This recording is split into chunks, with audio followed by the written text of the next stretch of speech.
Se han asegurado 144 toneladas de droga, incluyendo cerca de 1,5 toneladas y más de 2 millones de pastillas de fentanilo. Encuentran toneladas de droga en el club musical de los fugitivos.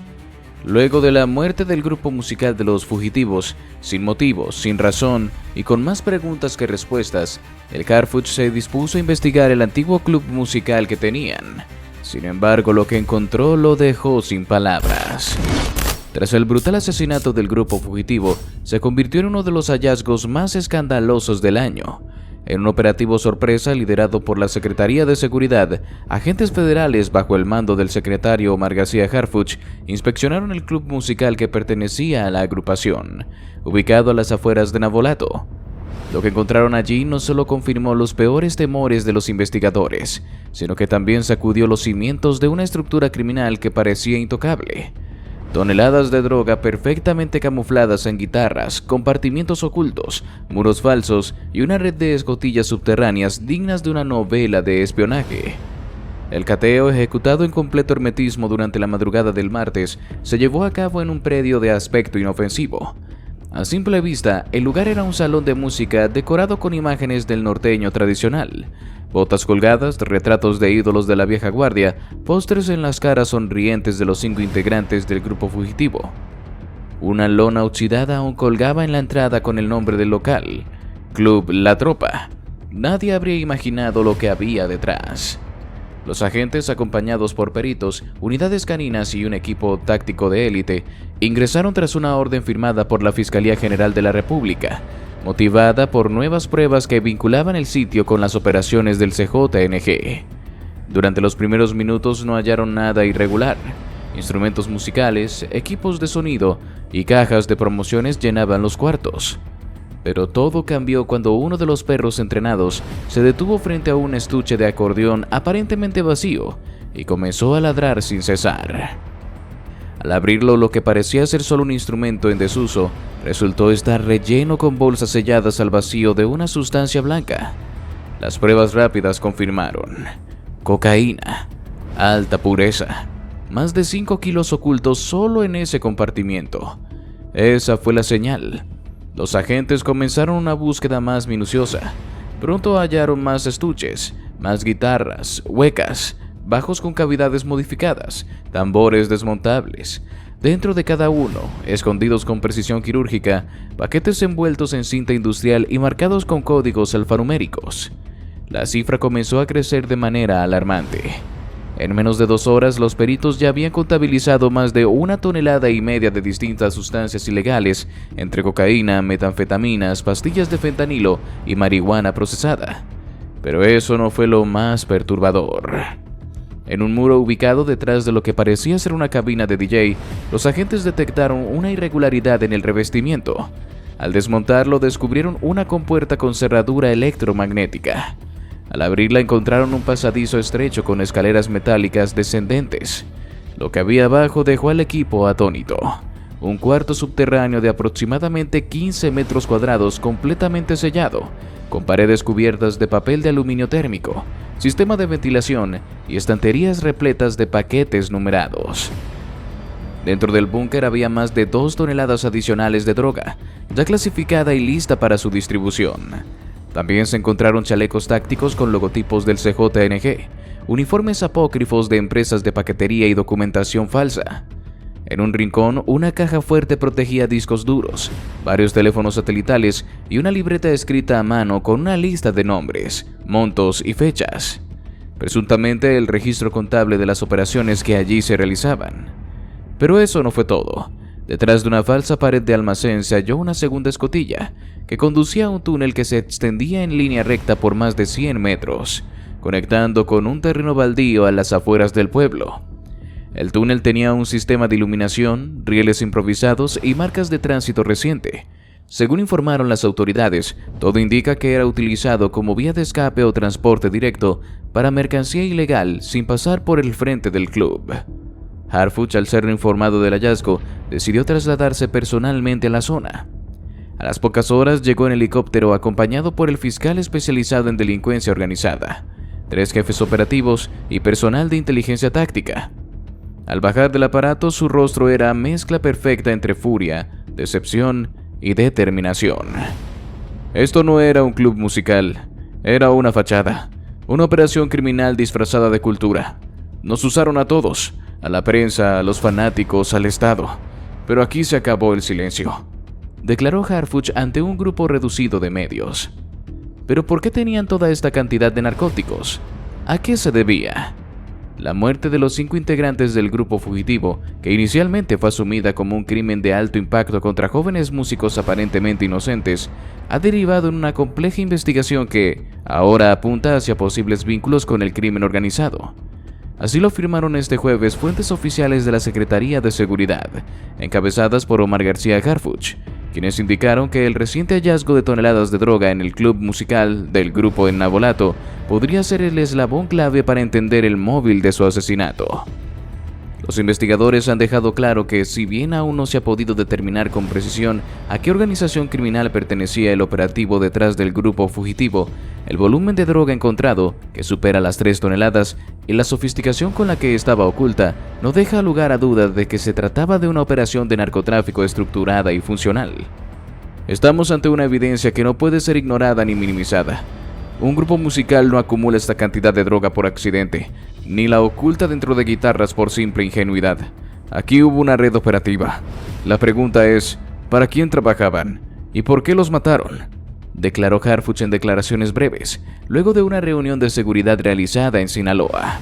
El club La Tropa, propiedad del grupo, se convirtió esta semana en epicentro de un mega operativo que desenterró más de 3 toneladas de droga, distribuida entre estuches de instrumentos musicales, paredes falsas y túneles subterráneos. Las autoridades señalaron que además del narcótico, se encontraron uniformes apócrifos de empresas de transporte, sistemas de monitoreo y documentación contable, con listas cifradas que aludían a rutas, fechas y cantidades. Si bien algunos nombres hallados en las libretas coinciden con alias conocidos en el mundo criminal, no se ha podido establecer de manera definitiva si los jóvenes trabajaban para el Cártel Jalisco Nueva Generación CJNG, el Cártel de Sinaloa o alguna célula autónoma local. Lo que tenemos es una estructura narcoartística operando en silencio y un grupo asesinado de forma profesional. Eso sugiere traición, ajuste de cuentas o pérdida de control dentro de un acuerdo ilegal. Pero aún no podemos decir a qué cártel correspondían, indicó un comandante de inteligencia que participa en el caso. Uno de los elementos que más desconcierta a los investigadores es el hecho de que hasta ahora no se había registrado ninguna denuncia contra el club musical ni contra el grupo en sí. La fachada estaba tan bien construida que, de no ser por la desaparición y muerte de sus integrantes, esta operación pudo haber seguido funcionando años más sin ser detectada, afirmó un oficial en la unidad especializada en crimen organizado. Según los datos recabados, el club operaba con eventos musicales regulares los fines de semana, mientras que entre semana se hacían entregas que parecían envíos de equipo sonoro o mercancía promocional. Las cámaras de seguridad de la zona revelaron un flujo constante de camionetas sin rotulación, varias de ellas vinculadas con domicilios que ahora están siendo cateados. En paralelo, los análisis forenses continúan. Tras la necropsia de los cuerpos, se hallaron rastros de droga en el sistema digestivo de 2 de los músicos, lo que sugiere que habrían participado como mulas humanas en algún momento. También se detectaron sustancias en sus ropas y fragmentos microscópicos en sus mochilas personales. Harfuch, al ser cuestionado sobre estos hallazgos, fue cauto pero firme.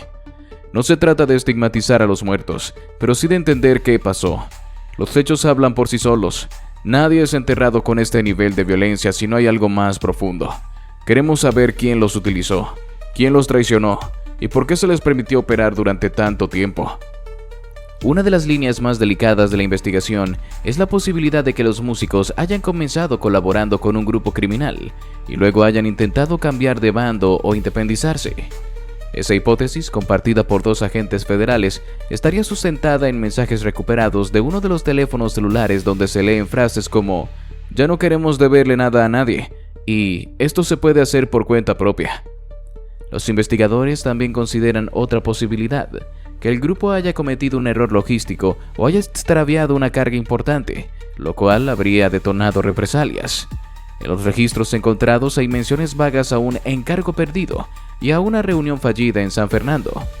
Hasta ahora no se ha podido confirmar si estos eventos están directamente relacionados con su ejecución, pero el patrón es consistente, con métodos de castigo aplicados por células criminales en otras regiones del país. Lo que se ha quedado claro es que la ejecución fue planificada, selectiva y ejecutada con precisión. Los 5 integrantes fueron encontrados con signos de tortura, pero sin violencia desmedida o desorganizada. No había huellas visibles en el lugar del hallazgo, lo que sugiere que fueron asesinados en otro punto y posteriormente trasladados. Para los expertos forenses, esto indica la participación de profesionales, no de improvisados. Pero ¿cómo fue que inició este grupo? ¿Cómo llegaron a tener tanta fama? La historia de los fugitivos comenzó en una pequeña colonia de Reynosa, en los márgenes de una ciudad donde los sueños no se miden en metros cuadrados, sino en canciones compartidas con amigos en patios empolvados. Francisco Xavier, conocido como El Pancho entre sus vecinos, cantaba desde niño. Su voz rasposa, nacida de noches largas y pulmones curtidos por el trabajo y la calle, no tenía entrenamiento formal, pero sí una potencia emocional que hacía que hasta los más duros del barrio callaran cuando lo escuchaban entonar una balada. Él fue el corazón del grupo, quien convocó al resto. Nemesio Antonio Durán, el tubero, era distinto, más callado, más disciplinado. Su familia venía de tradición musical. Aprendió a tocar la tuba en una banda escolar, pero la abandonó cuando tuvo que trabajar de albañil para ayudar en casa. Fue Pancho quien lo convenció de volver. Le prometió que un día la tuba no sonaría en marchas escolares, sino en bailes masivos. «Vas a ver cómo vamos a llenar ferias, carnal», le dijo. Víctor Manuel Garza, el requentista, y José Francisco Morales, guitarrista, eran inseparables desde la secundaria. Ambos habían intentado formar parte de otras agrupaciones locales, pero nunca habían tenido la oportunidad de tocar su propio repertorio. Cuando Pancho los llamó, no lo pensaron 2 veces. «Esta vez va en serio», les dijo. «Vamos a tocar lo que sentimos, no lo que nos pidan». Liván Solís apareció después. No sabía tocar ni una maraca, pero tenía algo que ellos no: visión de negocio. Había trabajado en eventos, tenía contactos con palenques y un olfato especial para encontrar oportunidades. Cuando los escuchó tocar por primera vez en un cumpleaños en la colonia Benito Juárez, supo que ahí había oro. No en la producción, no en el estilo, sino en la honestidad de sus letras y en el hambre de esos 5 muchachos. Les propuso representarlos y armar una estrategia básica: ensayos semanales, grabaciones caseras y giras por pueblos donde nadie más quería ir. Así nacieron formalmente Los Fugitivos. El nombre fue idea de Francisco. «Porque aquí todos estamos escapando de algo, del trabajo de albañil, de la rutina, de los malos recuerdos, de la pobreza. Todos somos fugitivos, pero con una guitarra en la mano», dijo una vez en una entrevista de radio. Durante los primeros años tocaron donde se pudiera. Ferias de barrio, eventos escolares, bodas, bautizos, hasta peleas de gallos. Su pago era a veces en efectivo, otras veces en comida, y más de una vez en nada. Pero cada noche tocaban como si estuvieran frente a miles. Su estilo era crudo, real. No buscaban el virtuosismo musical, sino la conexión emocional. Y eso poco a poco empezó a generar eco. Su primer éxito regional fue Las calles no lloran, una canción que Francisco escribió tras enterarse de que su primo había sido asesinado en una riña de cantina.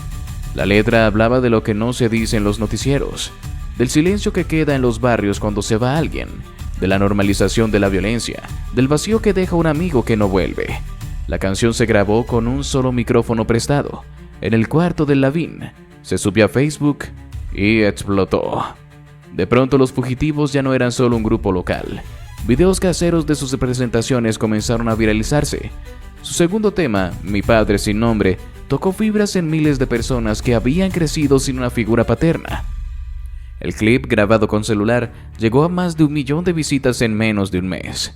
A partir de ahí, las invitaciones comenzaron a llover. Tocaron en Monterrey, en Torreón, en San Luis Potosí. En cada lugar los recibían con sorpresa.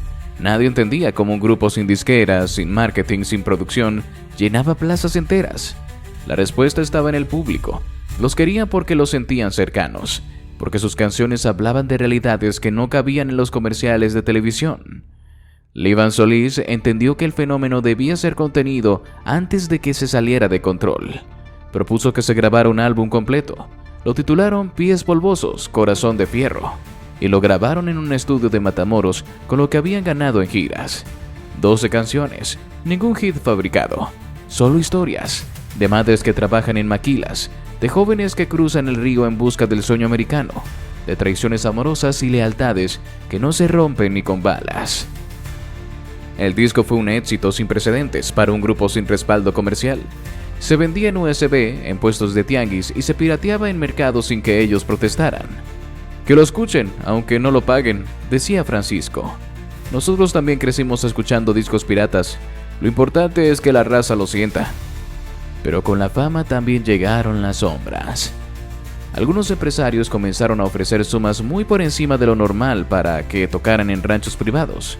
No pedían factura, no firmaban contrato, solo querían que cantaran y que no preguntaran. Al inicio aceptaron por necesidad, después por costumbre.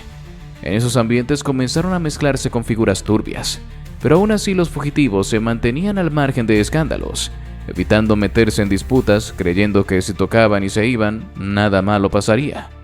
Su rostro llegó a aparecer en revistas locales, en portadas digitales, en TikTok. Los imitaban, los homenajeaban. El país los reconocía como una banda que había crecido desde el suelo, sin atajos ni favores. Su humildad era su escudo, su música su arma. En 2022, una radio del Bajío los premió como Banda Revelación del Año. No asistieron a la ceremonia porque estaban tocando en una comunidad de Veracruz que no tenía ni luz estable, pero sí más de 1000 personas esperando para escucharlos. En un video de ese día, Francisco dice con una sonrisa: "Lo nuestro no es ganar premios, lo nuestro es no fallarle a la raza". El 2023 marcó su punto más alto. Giras constantes, ingresos estables e incluso el inicio de la construcción de su propio club musical en Navolato, un espacio que combinaría música, convivencia y cultura popular. Querían dejar algo para los que venían detrás, querían demostrar que sí se podía. Nadie imaginó que meses después su historia terminaría entre fosas, droga y rumores. Nadie supo en qué momento exacto se cruzó la línea, si fue por necesidad, por presión, por ambición o por error. Lo que sí queda claro es que antes de su caída, los fugitivos ya eran parte del alma musical del norte de México. ¿Y ahora qué pasaría con este caso? ¿Se llegaría a la verdad? El descubrimiento del club y su contenido ha provocado un terremoto en los sectores culturales de Sinaloa, Tamaulipas y otros estados donde la música norteña convive, muchas veces en silencio, con los intereses del narco. Agrupaciones de renombre han comenzado a emitir comunicados deslindándose de cualquier relación con el crimen organizado. Otros han cancelado presentaciones en zonas consideradas de riesgo. Desde la Secretaría de Seguridad, Harfuch adelantó que se abrirá una investigación paralela sobre el uso de la industria musical como plataforma logística del narcotráfico, y no descartó que se realicen auditorías a promotores, estudios de grabación a empresas de transporte y hasta plataformas digitales. No podemos seguir aceptando que el crimen se disfrace de cultura. Hoy fue Grupo Fugitivo, mañana puede ser otra banda. Y si no rompemos esta red, seguirán cayendo jóvenes sin que nadie sepa nunca por qué, declaró el secretario. El impacto social del caso también ha dejado una huella en la comunidad. En Navolato, muchos vecinos del club aseguraron desconocer las actividades ilegales, aunque algunos admitieron que se veía mucho movimiento raro. Un empleado que pidió el anonimato dijo que había sido contratado solo para limpiar el escenario, pero que en ocasiones veía llegar a hombres armados que no parecían parte del espectáculo. Por su parte, los familiares de los músicos han decidido mantenerse al margen de las nuevas revelaciones. Ninguno ha emitido declaraciones tras el hallazgo en el club. Según fuentes cercanas, se encuentran en estado de shock, tras conocer que aquello que creyeron siempre como un sueño artístico había sido en realidad una fachada peligrosa que los arrastró hasta la muerte. En un hecho que parece sacado de una novela, la Secretaría de Seguridad encabezada por Omar García Harfuch confirmó la localización con vida de los 5 integrantes del grupo musical Los Fugitivos, quienes habían sido dados por muertos luego de haber sido reportados como desaparecidos y, posteriormente, vinculados a una red de narcotráfico tras el hallazgo de toneladas de droga en su club musical ubicado en las afueras de Navolato. La impactante revelación se dio tras un segundo operativo realizado por fuerzas federales en el mismo inmueble donde días atrás se descubrió una estructura criminal perfectamente oculta bajo la fachada del club musical propiedad del grupo. Durante ese primer cateo, las autoridades habían centrado su atención en el decomiso de más de 3 toneladas de droga escondidas en estuches de instrumentos, dobles fondos y compartimentos falsos, pero dejaron para después la exploración completa de una serie de escotillas que parecían conectar a túneles más profundos. Fue el propio secretario Harfuch quien, insatisfecho en la primera inspección y guiado por una corazonada, ordenó un regreso inmediato al lugar. Había algo que no cuadraba. Esas escotillas eran demasiado elaboradas como para ser solo rutas de escape o almacenamiento. Decidimos volver, y fue la mejor decisión que pudimos tomar, declaró Harfuch visiblemente conmovido ante la prensa nacional. El nuevo operativo se llevó a cabo con la máxima discreción. Equipos tácticos, peritos especializados y elementos caninos ingresaron al club en la madrugada de este jueves. Esta vez el objetivo era claro: registrar metro a metro las escotillas detectadas en la zona trasera del inmueble y descubrir a dónde llevaban. Al descender por el primero de los accesos, una compuerta cubierta con tierra y tablones falsos detrás del escenario principal, los agentes se encontraron con una escalera de metal que bajaba cerca de 8 metros. Una vez abajo, el equipo se dividió en 2 grupos, recorriendo pasillos subterráneos que serpenteaban bajo el terreno. La atmósfera sofocante, muros húmedos, temperaturas elevadas y un silencio espeso que solo era roto por el eco de las botas sobre el concreto. A los 15 minutos del descenso, una de las patrullas tácticas detectó una vibración sutil en una de las paredes del túnel. Al golpearla descubrieron que estaba hueca. Con herramientas hidráulicas, abrieron el paso. Lo que apareció ante sus ojos fue un búnker completamente sellado, construido con placas de acero y refuerzo de concreto industrial. Tenía una única entrada, blindada y asegurada con un sistema de cerradura digital. El equipo de intervención logró forzar el acceso. Al ingresar, la escena que encontraron dejó sin palabras incluso a los agentes más curtidos. En el fondo del búnker, iluminado por apenas una luz tenue alimentada por una batería de reserva, estaban los 5 integrantes del grupo musical Los Fugitivos: Francisco Xavier Vázquez, Nemesio Antonio Durán, Víctor Manuel Garza, José Francisco Morales y Líban Solís, vivos, exhaustos, en un estado deplorable, pero conscientes. Su ropa estaba sucia, presentaban signos de deshidratación severa, contusiones y pérdida de masa muscular, pero estaban con vida, y al ver a los agentes lo único que hicieron fue llorar. «¡Ayúdenos, por favor!», gritó Francisco Xavier con una voz rota, apenas audible. «Pensamos que nos iban a dejar morir aquí». Los 5 fueron atendidos de inmediato por paramédicos en el lugar, estabilizados con sueros intravenosos y oxígeno, y posteriormente trasladados en helicóptero a una unidad médica militar en Culiacán, donde están siendo tratados con vigilancia extrema. Hasta el momento se reportan fuera de peligro, aunque su estado general es grave por el tiempo prolongado de encierro, privación alimentaria y estrés extremo. Durante los primeros minutos de atención, los sobrevivientes revelaron entre sollozos y palabras entrecortadas que fueron secuestrados y retenidos en contra de su voluntad por una célula criminal aún no identificada plenamente, la cual los obligó a colaborar con la estructura de distribución de droga bajo amenazas constantes. Según sus primeras declaraciones, el club musical fue tomado por el grupo criminal y transformado en bodega de operaciones, mientras ellos permanecían encerrados bajo tierra sin contacto con el exterior. «Todo se salió de control. Nosotros solo queríamos tocar», declaró uno de ellos entre lágrimas mientras recibía atención médica. Lo más escalofriante de su relato fue que durante el cateo inicial llegaron a escuchar ruidos de pasos y maquinaria en la superficie, pero no podían gritar ni hacer ruido alguno por miedo a represalias. «Creíamos que si hacíamos ruido nos iban a rematar», confesó Nemesio Antonio Durán. El secretario Harfuch, al llegar a la unidad médica donde estaban siendo atendidos, rompió el protocolo y entró personalmente a verificar su estado. A la salida, visiblemente afectado, ofreció una breve declaración. «Están vivos. Contra todo pronóstico están vivos. Esto cambia todo, no solo por lo que significa a nivel humano, sino por lo que implica en términos de cómo operan las estructuras criminales. Los secuestraron, los silenciaron y construyeron una mentira a su alrededor. Ahora nos toca a nosotros descubrir quiénes fueron y por qué lo hicieron». Mientras tanto, la Fiscalía General de la República ha abierto una nueva carpeta de investigación, esta vez por secuestro agravado, tentativa de homicidio y delincuencia organizada. Con base en las revelaciones obtenidas por los sobrevivientes, el club musical ha sido totalmente acordonado y convertido en escena criminal prioritaria. Equipos de ingeniería forense y criminología están revisando cada centímetro del búnker y los túneles con el objetivo de rastrear ADN, huellas y cualquier rastro que conduzca a los autores materiales e intelectuales del encierro.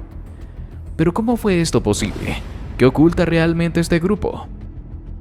Luego de asegurar completamente la zona del club musical en Navolato, donde días antes se habían encontrado toneladas de droga, escotillas secretas y una operación narcocamuflada bajo la fachada artística, Harfuch ordenó que los sobrevivientes fueran llevados a una instalación federal segura, lejos de cámaras, lejos de especulación y con acceso limitado solo al equipo médico y de inteligencia. Allí, entre paredes blindadas y bajo una vigilancia que no permitía margen de error, se habilitó una sala de interrogatorios adaptada a la condición física de los músicos, aún frágiles tras días de encierro. Harfuch no delegó la tarea. Entró él mismo, con la carpeta del caso bajo el brazo y una mirada firme pero no hostil. Sabía que una verdad así no se consigue por presión, sino por comprensión estratégica. El primero en ser llevado a la sala fue Francisco Xavier Vázquez, vocalista de la banda, rostro invisible del grupo y la voz que, durante años, había hecho vibrar a miles. Vestía ropa médica y estaba demacrado, pero consciente, acompañado solo por un fiscal adjunto y un médico de guardia. Harfuch se sentó frente a él, le ofreció agua, le dio tiempo y después comenzó con una simple pregunta. «Dime la verdad, Francisco. ¿En qué momento todo esto se salió de control?» La respuesta no llegó de inmediato. Francisco bajó la mirada, suspiró largo y luego, como si por fin se le abriera una compuerta interna que había estado bloqueada por el miedo, empezó a hablar. Lo que narró durante las siguientes 2 horas dejó claro que el caso no era solo el de un grupo de víctimas secuestradas, sino el retrato de una generación atrapada entre el arte, la pobreza y la maquinaria del crimen organizado. Según sus palabras, los fugitivos comenzaron a recibir ofertas para tocar en eventos privados desde el año 2021.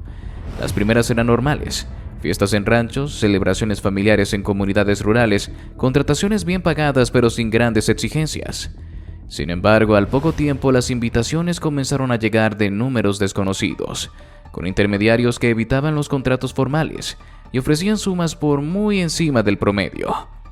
Nos ofrecían 200,000 pesos por una noche, sin facturas, sin publicidad. Solo llegar a tocar e irnos. Nos decían que no preguntáramos, que todo era tranquilo, pero empezamos a notar que no eran fiestas comunes, relató Francisco entre pausas. Al principio, confesó, dudaron. Sabían lo que significaba tocar en esos espacios, pero también estaban pasando por un momento crítico. La pandemia había mermado sus ingresos, no tenían disquera ni patrocinio, y la presión de sostener sus familias comenzaba a pesar. Fue en esa encrucijada donde, según él, cometieron el error que luego los arrastraría hasta el encierro. Lo hicimos por necesidad, fue una decisión de sobrevivencia. Nunca nos metimos a traficar, nunca pedimos pertenecer a ningún cártel, solo aceptamos tocar donde nos pagaban porque no había otra opción. Nos dijimos que era solo música, que si llegábamos tocábamos y nos íbamos, no pasaba nada. Pero claro que pasó. Según detalles, los eventos comenzaron a volverse más opacos. En algunos había seguridad armada que impedía grabar. En otros les pedían interpretar canciones específicas que hacían referencia a figuras del crimen. Incluso llegaron a notar que durante sus conciertos, algunos asistentes aprovechaban el sonido y el movimiento para realizar intercambios de bolsas, dinero o armas. No sabíamos para quién trabajábamos realmente. Unos decían que eran del Golfo, otros del CJNG. A veces nos contrataban en un estado y al mes siguiente otro grupo distinto. Era como si nos movieran de plaza en plaza para fines que nosotros no entendíamos del todo. Solo nos pagaban en efectivo y nos pedían no hablar de eso. Lo más impactante de la confesión fue cuando Francisco reveló que uno de los conciertos en San Fernando, Tamaulipas, se había transformado en una especie de reunión narca disfrazada de fiesta. Allí, aseguró, estuvieron presentes varios operadores identificados por las autoridades como miembros activos de células criminales. Tras el evento, el grupo fue retenido durante horas para, según les dijeron, limpiar la zona antes de que salieran. Desde ese momento, el miedo se volvió permanente. Ya no sabíamos si seguíamos siendo músicos o solo una fachada. Intentamos cortar, dejamos de responder a algunas llamadas, cambiamos de número, pero entonces empezaron las amenazas. Nos dijeron que si hablábamos, si cancelábamos, si contábamos algo, ya sabíamos lo que nos iba a pasar. El momento en que todo colapsó, relató, fue cuando se negó a tocar en un evento programado en Veracruz. A los 2 días interceptaron su camioneta, les colocaron capuchas y los llevaron al búnker del club, donde estuvieron encerrados durante semanas. Nos decían que ya no éramos útiles, que nos habíamos vendido. No sabíamos si nos iban a matar o si solo querían que desapareciéramos para siempre. ¿Y ahora qué le diría el Harfuch a la prensa? ¿Contaría la verdad? A las 10 en punto de la mañana, bajo el foco de decenas de cámaras, micrófonos encendidos y periodistas expectantes, Omar García Harfuch apareció ante la prensa con el rostro grave, documentos en mano y la voz firme, consciente de que estaba a punto de pronunciar una de las declaraciones más delicadas y trascendentes de su carrera como secretario de Seguridad. A su alrededor, el eco de un país aún en shock por el descubrimiento del búnker subterráneo en Navolato, donde los 5 integrantes del grupo musical Los Fugitivos, dados por muertos, fueron hallados vivos, maltrechos, pero con vida. La expectativa era máxima. El país había vivido un vuelco emocional, de la indignación inicial por su supuesta ejecución, al asombro colectivo al descubrir que todo había sido una mentira cuidadosamente construida por una estructura criminal que los mantuvo encerrados durante semanas. Pero Harfuch, fiel a su estilo, no se dejó llevar por la euforia. Su primer mensaje fue preciso, controlado, casi quirúrgico. Hoy confirmo ante todos ustedes que los 5 integrantes del grupo musical Los Fugitivos están con vida, en recuperación, bajo resguardo del Estado y en condición estable. Esta es sin duda una buena noticia, pero que estén vivos no borra la complejidad de este caso, ni la gravedad de los hechos que hemos descubierto. Con esa frase, Harfuch puso de inmediato el tono del encuentro. Agradeció a los equipos médicos, a las fuerzas tácticas, a los especialistas forenses y a los cuerpos de inteligencia que participaron en el rescate. Dijo que el hallazgo fue un acto de humanidad y de justicia elemental, pero subrayó que ahora comenzaba una nueva fase, la fase de la verdad completa, una en la que no se iban a tolerar medias versiones ni victimismos fabricados. Durante los siguientes 30 minutos, Harfuch hizo un desglose pormenorizado de lo descubierto hasta ahora. El Club Mariscal en Navolato no era solo un centro de entretenimiento, sino un nodo logístico narco-operativo. Se encontraron más de 3 toneladas de droga escondidas entre instrumentos musicales, muros falsos y túneles de transporte. El búnker subterráneo estaba diseñado con arquitectura militar, incluyendo sellos de acero, iluminación interna, ventilación y aislamiento sonoro. Los teléfonos de los integrantes y su equipo mostraban mensajes encriptados, transferencias sospechosas y patrones de actividad ligados a rutas del narcotráfico. Las declaraciones iniciales de uno de los músicos, Francisco Xavier Vázquez, confirmaban que habían participado en eventos privados organizados por grupos criminales y que, si bien alegaban coerción, habían recibido pagos importantes por esas presentaciones. No podemos ignorar que estos jóvenes, por decisión o por desesperación, cruzaron una línea. Participaron con distintos grados de conciencia en actividades que están penadas por la ley. Que estén vivos no los exonera, que estén arrepentidos no borra lo ocurrido. Y que hayan sido víctimas no significa que no hayan sido también parte del sistema que los usó. Las palabras generaron un silencio denso en la sala. Varios periodistas bajaron sus bolígrafos un momento, sorprendidos por la dureza del mensaje. Pero Harfuch no retrocedió. Por el contrario, avanzó con más fuerza. Dijo que la justicia no se mide por popularidad ni por emotividad, sino por hechos y evidencia, y que si bien no buscarían castigar por castigar, tampoco permitirían que la simpatía mediática borrara responsabilidades. Tenemos 5 sobrevivientes, es un milagro, pero también tenemos 5 personas que sabían que estaban tocando en fiestas pagadas con sangre. No vamos a construir ídolos sobre cimientos manchados. Este caso será tratado con toda la transparencia, pero también con toda la seriedad. Anunció que los fugitivos permanecerán bajo custodia federal mientras se determina su grado de participación en los hechos. Se les garantizará atención médica, acompañamiento psicológico y protección, pero también serán sujetos de investigación formal. Los delitos que se analizan incluyen colaboración logística con el crimen organizado, encubrimiento y posible participación indirecta en actividades ilícitas. El secretario confirmó que los testimonios seguirán recabándose bajo protocolo estricto. Aclaró que no hay aún órdenes de aprehensión emitidas contra los músicos, pero que eso no significa que estén libres de culpa. La Fiscalía General de la República ya está evaluando la viabilidad de judicializar los elementos encontrados. La justicia no se improvisa, se construye, y estamos en ese proceso, dijo Harfuch.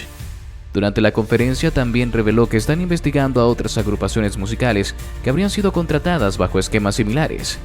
Lo de los fugitivos no es un caso aislado, es un síntoma de algo más grande. Hay redes completas que usan el entretenimiento como fachada, y eso se va a desmantelar. Las reacciones no tardaron en llegar. Algunos sectores de la sociedad civil, especialmente colectivos de derechos humanos, aplaudieron el tono mesurado del secretario. Otros, más ligados a la industria musical, expresaron temor de que se inicie una cacería de brujas contra músicos de zonas marginadas. En las redes sociales el país se dividía entre quienes defendían a capa y espada a los integrantes del grupo, y quienes exigían que se les juzgara como cualquier otro ciudadano que colabore, directa o indirectamente, con estructuras criminales. Afuera del recinto, en la explanada de la Secretaría, un pequeño grupo de seguidores del grupo colocó pancartas con frases como "No son criminales, son sobrevivientes" y "La música no mata, la impunidad sí". Al ser entrevistados, la mayoría expresó que creían en la versión de los muchachos, que lo hicieron por necesidad, que fueron manipulados y que merecen una segunda oportunidad.